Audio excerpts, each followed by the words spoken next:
Desde este martes, los líderes internacionales suben a la palestra de la Asamblea General de la ONU en Nueva York para compartir su posicionamiento en el mapa de la geopolítica global. Sin embargo, ante crisis como la ofensiva israelí en la Franja de Gaza, el sistema de Naciones Unidas se revela impotente para poner fin a la matanza de civiles y, en definitiva, a las continuas violaciones del derecho internacional. Para el análisis le doy la bienvenida a Daniela González Isa. Ella es directora del Programa de Relaciones Internacionales del Tecnológico de Monterrey, Campus Santa Fe, y especializada en el Sistema de Naciones Unidas y Derechos Humanos. Le pregunto en principio, el Consejo de Seguridad de la ONU acordó una petición de alto el fuego en Gaza, que Estados Unidos enseguida calificó de no vinculante y que Israel, Estado miembro de la ONU, ignoró. Podemos esperar que en esta Asamblea General la guerra en Gaza sea recurrente en los discursos, pero en la práctica, ¿qué puede cambiar?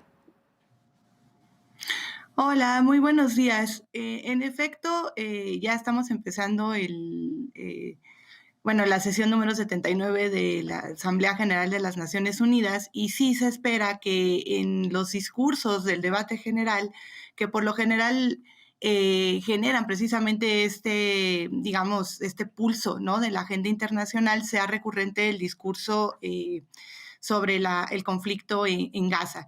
Sin embargo, sí es importante mencionar que en la práctica probablemente lo que vamos a ver es pues algunas acciones menores. Esta resolución de la cual se habla precisamente que se adoptó en junio del 2024 no se ha cumplido por completo precisamente también porque tanto Israel ha puesto algunas condiciones, ¿no?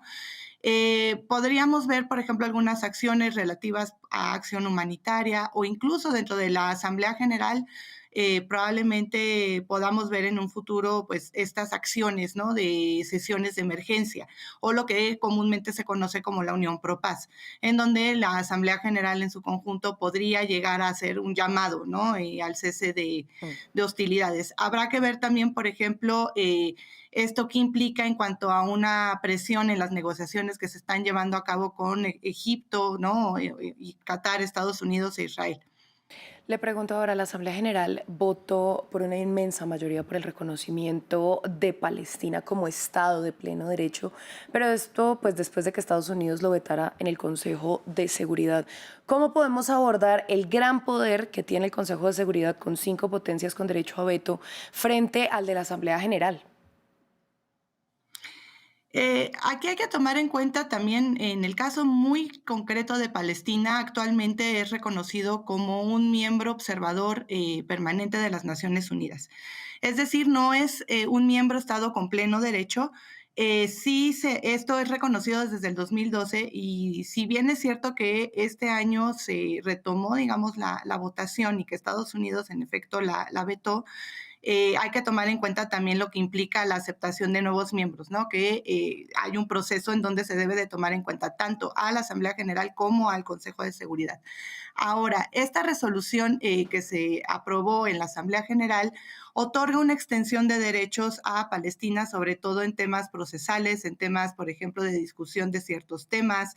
Entonces, bueno, pues digamos que el tema no está completamente perdido y probablemente en algunos años, en algún tiempo, espero que no sean años, veamos tal vez que se retome este tema. Ahora, ¿esto qué significa en cuanto a lo que se percibe del Consejo de Seguridad? En efecto, el Consejo de Seguridad, cuando fue creado, ¿no?, cuando fue creada las Naciones Unidas, pues tomemos en cuenta que ha sido creado con una estructura muy, muy particular de la posguerra, ¿no? Y esto ya no refleja, digamos, las dinámicas de poder. Y aquí la Asamblea General es donde podría llegar a ser algún tipo de compensación, ¿no? Ha habido algunas resoluciones que otorgan, por así decirlo, una mayor facultad a la Asamblea General o, por ejemplo, hay algunos temas que la Asamblea General puede discutir siempre y cuando el Consejo de Seguridad se encuentre bloqueado para ello. Entonces, aquí, bueno, tendríamos que ver también la voluntad de la comunidad internacional para otorgar, digamos, una mayor facultad de la Asamblea General ante una inacción del Consejo de Seguridad por cómo ha sido estructurado pues a lo largo de estos años. Le pregunto, hay otros escenarios menos mediáticos, pero sumamente graves, como por ejemplo la guerra que está en curso en Sudán y Naciones Unidas no ha logrado que se frenen los combates. ¿Se puede hablar de un fracaso de la ONU en su papel de poner fin a las guerras?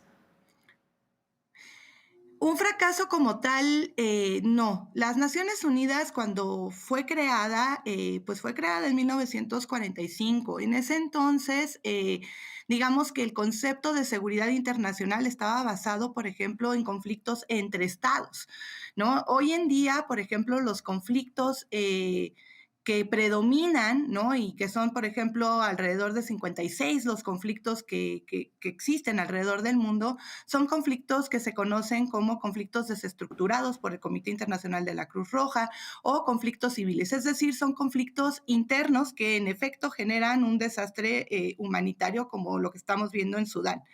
Ahora, si bien es cierto que es muy difícil prevenir este tipo de conflictos, ¿no? Por ejemplo, en el caso de Sudán tenemos un conflicto entre dos facciones armadas, ¿no? Y esto está generando evidentemente pues una crisis humanitaria que además se suma a diversas crisis que el país ya estaba teniendo, específicamente crisis económicas, por ejemplo, o crisis sanitarias.